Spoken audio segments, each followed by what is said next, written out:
muscular system. So before we even start looking at the book, I have a question to you.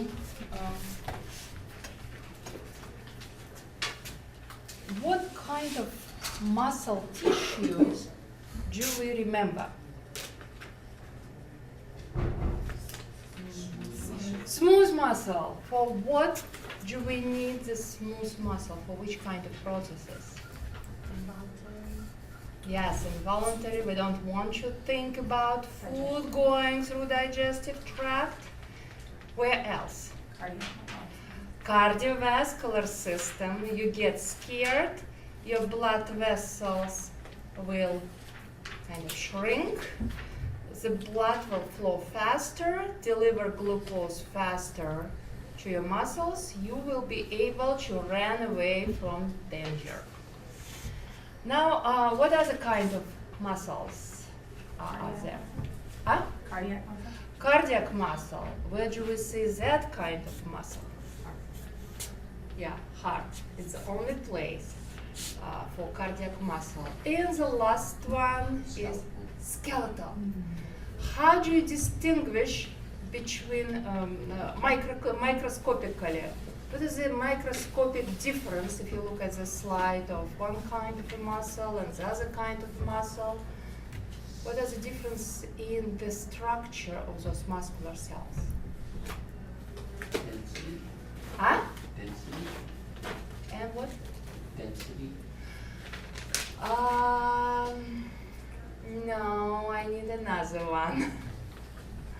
Certainly, the smooth muscle cells look kind of loose and so on, but The shape of the cell. the shape of the cell.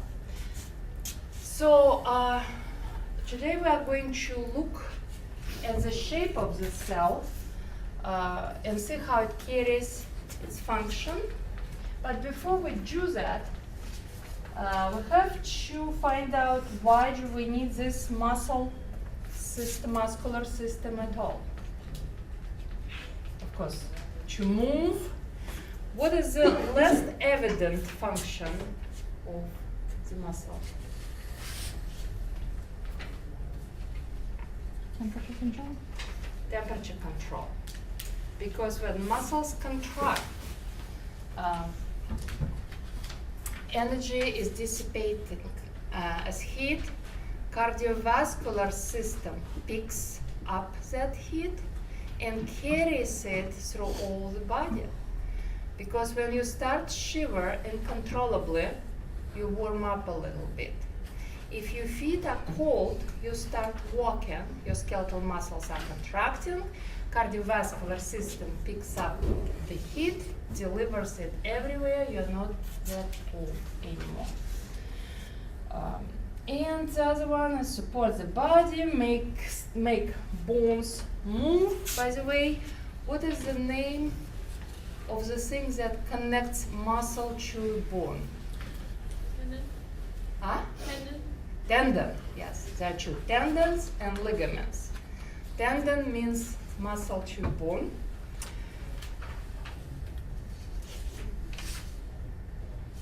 And also, why do we all need six-pack? Bojący beauty of it. What is behind six-pack? Intestines. We want to protect our fragile intestines and so, intestines cannot handle it, but six-pack. All right. Muscle structure. First of all, I hope you wrote down in your notebook that there are three kinds of muscular tissues: smooth, cardiac, and skeletal. Today we are going to concentrate on skeletal. So, and what I'm drawing here is a bone that is connected to the muscle with tendon.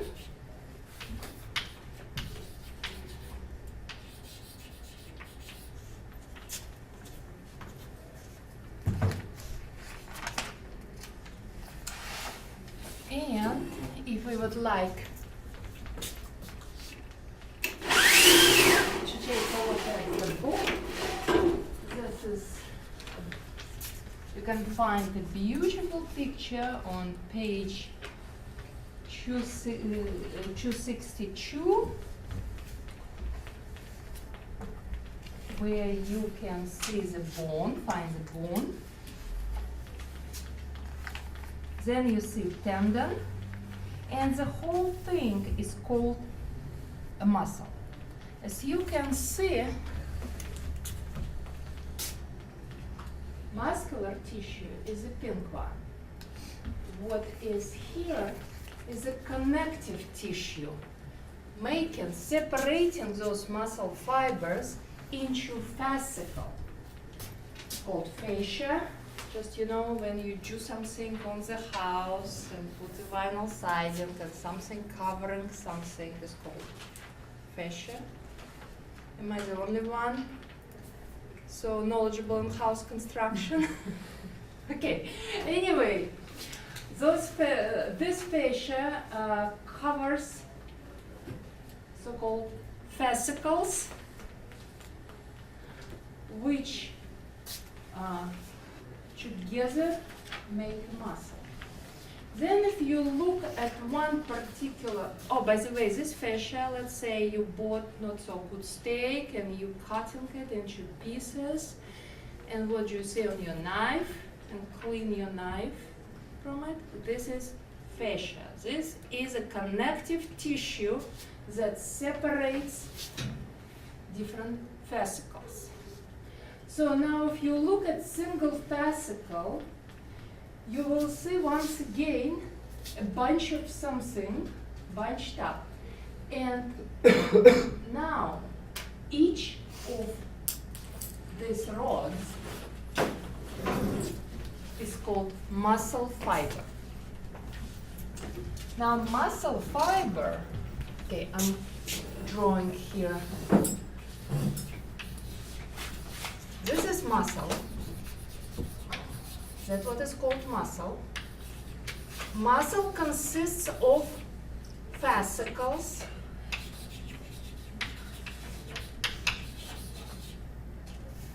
Each fascicle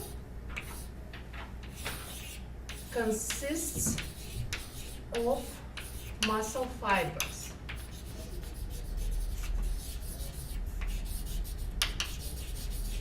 Now what I want you to remember is that muscle fiber equals one cell. Which cell? Skeletal muscle tissue cell. The question is, how did we come up with that kind of huge and a very strange cell? Cells are usually small. And if we look at microscopic structure of different muscle cells, I'm looking for pencil.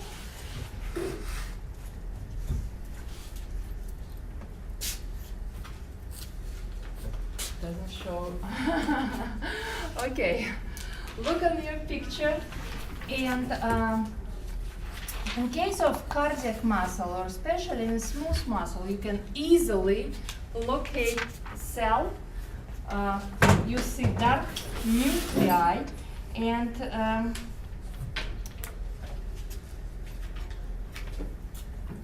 you must be able to find a cell border. So, in other words, locate the cell.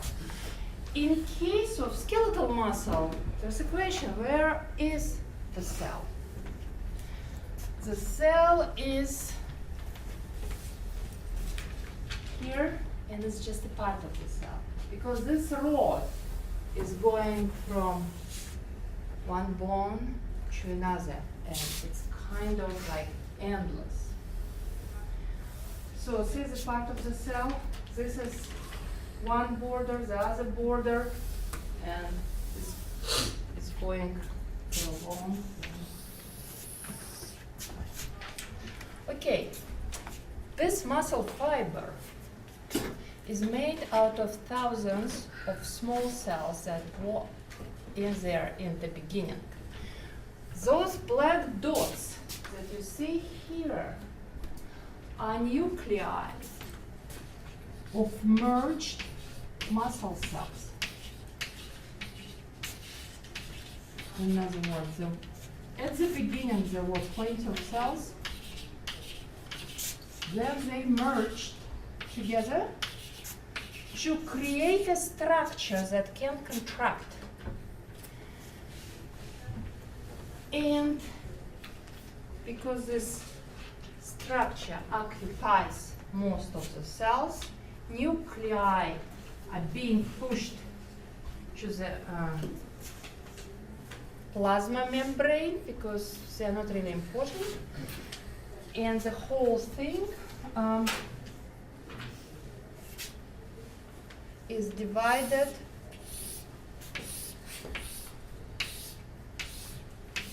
onto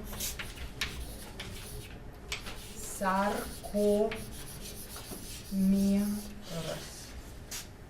So find those striations. Your muscle cell, your muscle fiber, under the microscope looks like zebra. And those zebra stripes, not the stripes themselves, but the distance between one stripe and the other is called sarcomere. Everything that is related to a muscle starts with myoglobin, or sarco. You probably know sarcoma, that is a cancer of the muscle. We're gonna see sarcolemma and a lot of other sarcos. So sarcomere, this is a word from your vocabulary, is a contractile, something that contracts, contractile unit of muscle fiber or of muscle cell. Muscle fiber consists of units called sarcomeres. Sarcomere is a unit of a muscle cell that contracts.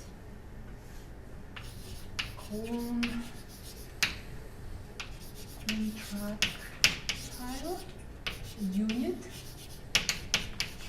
of muscle fiber.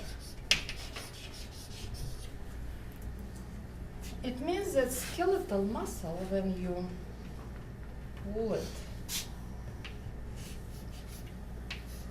will contract as a sarcomeres. It's not gonna like contract from both ends. Each small sarcomere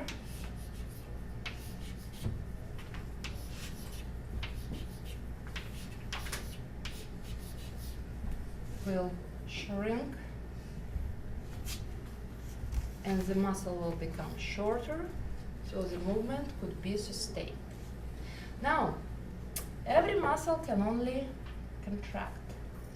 To pull it into the other direction, you need the opposite muscles, and that's why muscles, just like hormones, work in pairs. You need two of them to make the same function. Like in case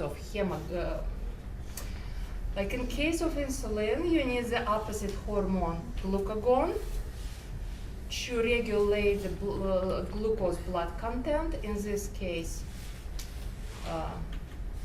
muscles can only contract. You need one muscle to pull your limb one direction. You need the opposite muscle to relax the first muscle and pull your limb to the other direction. Okay, so skeletal muscles work in antagonistic pairs. if muscle is called a synergist, it means that it pulls the bone in the same direction. But if there are two muscles pulling the bone in the same direction, it means like more precision, more fine movement. See, I can pull it this way, this way. It's not only one muscle, there are a couple of other ones. And that's how movement is sustained. The scary part of these chapters, is probably mechanism of muscle contraction. And unfortunately, this is a major part that needs to be learned because it's what affected in Parkinson, it's what affected it's what affected in every disease where muscle control is kind of gone.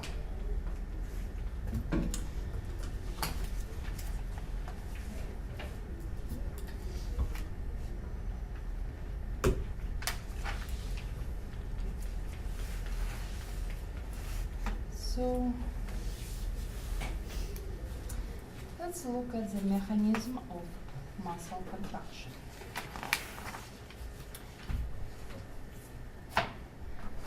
We're going to look at both of these pictures, 266 and 267.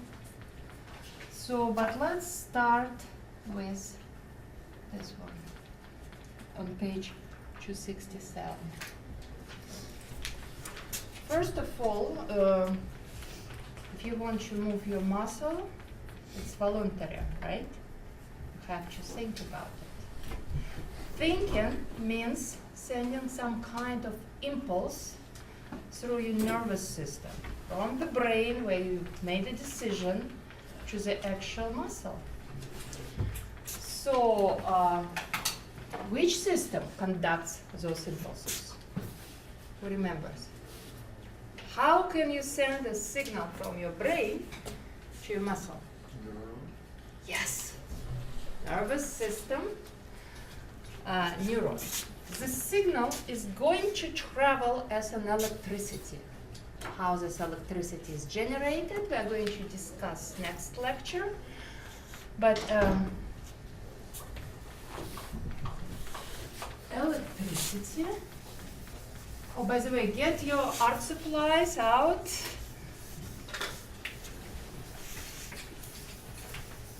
Give yourself enough room on the page.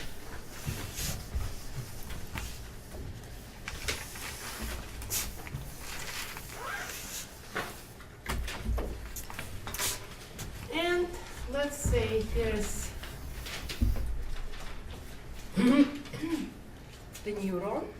Neuron, as we might remember, has one long axon, just like a thread, like a road by which electric signal travels. I'm drawing this part of neuron that conducts electrical signal from to the muscle. And when neuron ends, it ends like a hand, you know, laying on a muscle fiber. Look at this neuron hand. See? This is neuron. And then it has those fingers that are called, I'm just going to draw one. These are called axon terminals. Because you know we have to contract a bunch of muscle fibers. They are all placed under control of the same neuron. So neuron has a bunch of axon terminals ending on muscle fibers. And by the way, all those muscle fibers under control of a single neuron are called motor unit, which is a word in your vocabulary. Motor unit, muscle fibers that are under control of the same neuron. You know, eyes, or the place around eyes and our face is like the most expressive place of our body. There are a bunch of the muscles coming to it, and there are a bunch of neurons controlling those muscle fibers to give us expressions of the emotions, those fine-tuning of all the facial muscles. Okay, axon terminal. And then I'm going to draw muscle fiber. Not a muscle, but muscle fiber. Muscle is a bunch of fascicle. Each fascicle is a bunch of muscle fibers. Each muscle fiber is under control of axon terminal. I would like you to somehow draw an electric current here. And mark here that the signal comes like electricity, electric signal. So it comes right here, and it has no place to go. And muscle fiber is right here, but there is a small distance between axon terminal and muscle fiber, which electric signal cannot overcome. So, by the way, those people who are going to go to mental health and services, listen very carefully, because all your mental health and services in this area, or like, you know, $1 billion industry of pharmacology mostly concentrates in this area, because today we are going to discuss the connection of axon terminal to muscle fiber. Tomorrow we are going to discuss the connection between axon terminal and the other neuron. This is movement. Tomorrow is going to be the brain work. So, but mechanism governing the transmission of electrical signal to another cell, muscle fiber or another neuron, the mechanism of it basically is the same. Okay, electrical signal comes to axon terminal and it has no place to go. But when it comes here, there are vesicles. What are vesicles? Vesicles, cell structure. Yes, little of what? Little pots with something, usually proteins, chemicals. Remember, vesicles are protein vehicles. Okay? They're usually filled with proteins that are being dumped out of the cell by exocytosis, just like insulin. It's kept in those vesicles, and when your body needs insulin, insulin is being dumped from the cells that make insulin, which are in pancreas. Insulin is dumped into the bloodstream. In this case, there also are vesicles which are filled with neuromediators.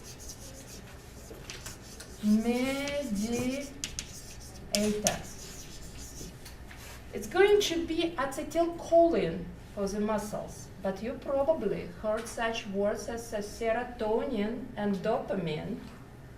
Same thing. Serotonin and dopamine right there, those vesicles, waiting for electrical signal that is coming from the brain. In this case, they are all called neuromediators, and in this case, for the muscle, we are going to mark it as acetylcholine, kept right here. When electrical signal comes to axon terminal, this is the first step of muscle contraction. Vesicles with neuromediator acetylcholine are activated and start moving to plasma membrane. So this is the first movement of electrical signal. This is the second thing that happens right here. So when they move up closer, and I would like you to take a look at this picture. See the vesicles in the axon terminal. Now we move to this picture, which is where you see how those vesicles dump acetylcholine into that area between axon terminal and muscle fiber. This area is called synaptic cleft.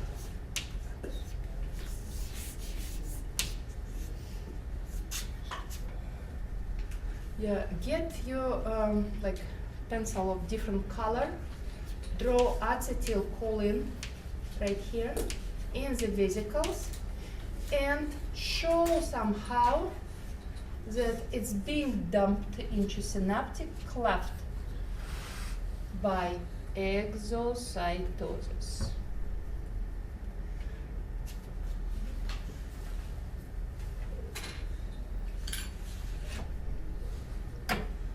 So what will happen if vesicles are blocked right here and cannot dump acetylcholine? Muscle will never contract, right? So Botox, now you know what it does. So small injections of this toxin will totally prevent the signal transmission through synaptic cleft, and even when you want to move your muscles, you cannot. Your muscles will remain in its relaxed state. And that is the problem with Hollywood actors, or if they receive Botox injection to prevent fine lines, they cannot smile and express emotions that are necessary for them to perform in the movies. Okay, now I want you to show that this neuromediator, we're going to use this word, is diffusing, moving through synaptic cleft, and is being caught in what? What is the name for this protein? Generic name, or like what functional name? Remember? Huh? Receptor. Yes. So I want you to draw some kind of receptor here.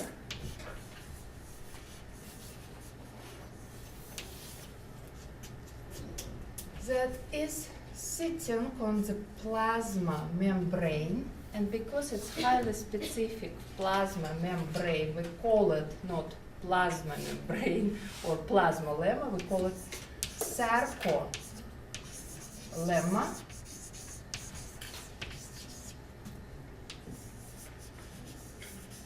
That is full with receptors. As soon as neuromediator touches the receptor or is being caught on the receptor, muscle fiber is activated. There are a couple of other processes that need to happen to actually contract those sarcomeres. But a couple of more words about mediator.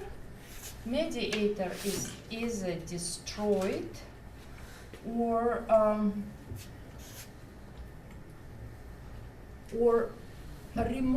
is being removed from the receptor and being put back in the vesicles.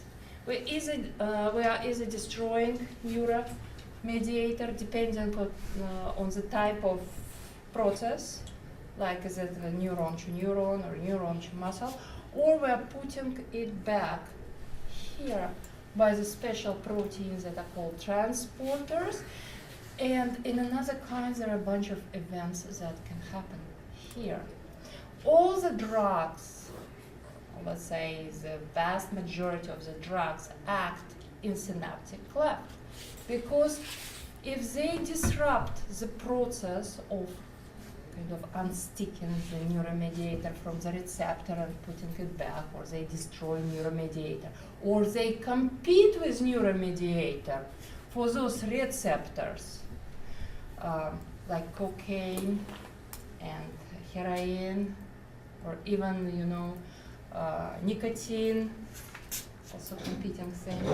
So drugs have the ability to act as a neuromediator because they mimic it in a chemical structure and activate certain emotional processes that normally should not be there because of your own work, of your own brain work.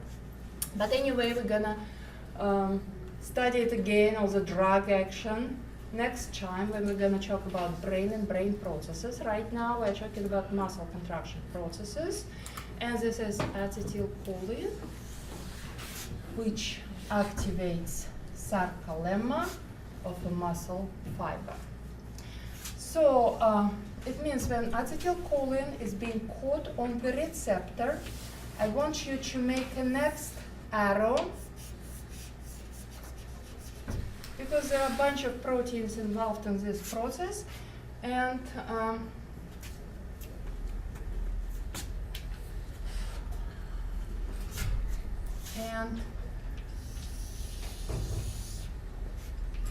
to draw those strands of endoplasmic reticulum.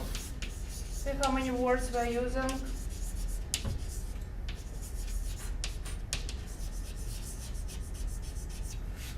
The endoplasmic reticulum normally serves as a parking lot for the ribosomes,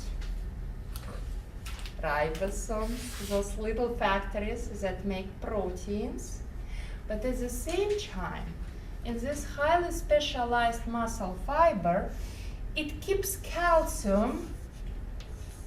It is being used as a storage of calcium. So take another coloring pencil and somehow draw calcium ion. So I'm putting a charge on this calcium. Oh my God, my letters are getting real small. I don't know if you can see anything, but calcium is like that. And those little dots that are right here are calcium.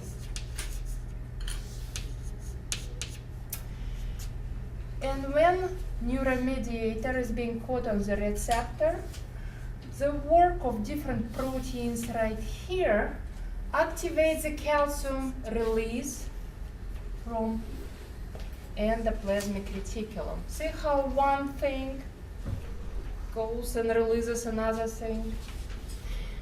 And that's why nervous and muscular system, they need calcium that is stored in the bones. So if you don't eat enough calcium, you need to move to catch a food. So your bones will be releasing some calcium so your muscles can work. Here is the role of calcium. By the way, when electric signal starts here, the migration of the vesicles also will start with a calcium release. So calcium. Now, if we look at sarcomere structure,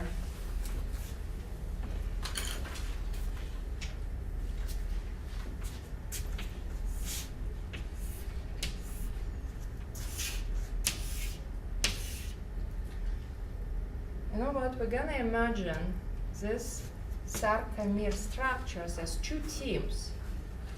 There are two kinds of proteins, actin and myosin, myosin, or hard false pronunciation. So,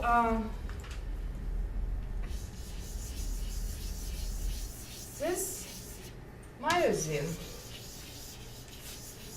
is kind of a rope, which are two actin teams are going to pull toward each other. Ooh. Okay, anybody ever played tag or is it tag of war game? This one? Tug of war. Tag of war, right? So here's a desirable rope of tug of war. Here just actin teams standing and waiting for the signal to grab this rope and to pull it. Compare these two pictures. This is relaxed state of the muscle, and actin, like standing right there, but it cannot grab this rope because it is prevented from doing it, but a certain lock right here. I would like you to draw something that prevents actin from grabbing myosin without getting calcium signal. Okay, look at your vocabulary. Let's go over your vocabulary just a little bit. So you already put the definition for motor unit. Then the next one is acetylcholine, which is neuromediator necessary for muscle contraction.